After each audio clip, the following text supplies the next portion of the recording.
let's say you're in this scenario. There once was a woman who didn't need her old phone or any object that you're imagining right now. So she placed it on a side bench next to the sidewalk and she left. A few days later, an old lady approaches the phone as she was desperate to find one. Just like this scenario, one man's trash is another man's treasure. So if you look into the meaning of this particular sentence, it's very ironic.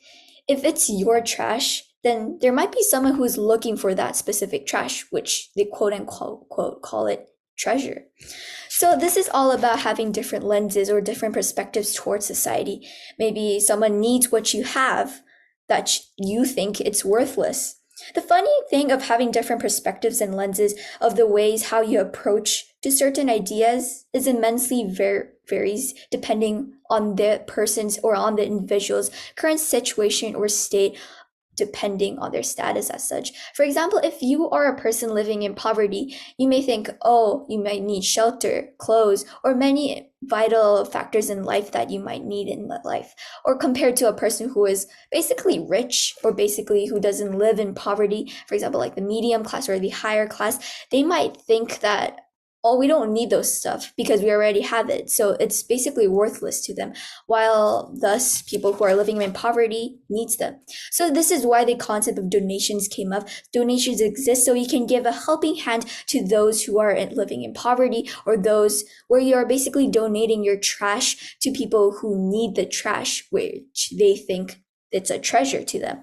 So like the scenario I gave you previously mentioned, people who need in different cases or who are living in different perspectives or different statuses, they all have different ideas onto this certain topic where one man's trash is another man's treasure. Okay, so I'll give you another scenario. Imagine a society where you have everything what you want, but then imagine another world where people don't have the necessities that they have.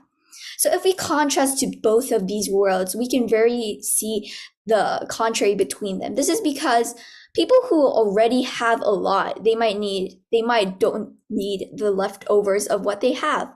But then on the contrast where people need what they have to need, like the necessities or the basic human rights that they don't have, people who are living in the rich or basically the fulfillment of their life need to donate to them as such. So basically this perspective variety and it varies between of their individuals as such. In our world today, this is already happening in so many countries. For example, Africa, they don't have the perfect necessities, I should say, in their current society, because we know that they might not have clean sanitation or healthy food or nutritious food that their government is providing to them. This is why the UN SDG goals were developed in today's world so that we can help many other countries that need help or basically who are living in poor states. While as or people like countries like China, South Korea, Japan, they don't really have, or they're not really famous for people who are living in poverty as such. So this is all about different lenses where one man's trash is another man's treasure. In conclusion, we must help another and give a helping hand to one another so that we can improve our society in many different ways. Thank you.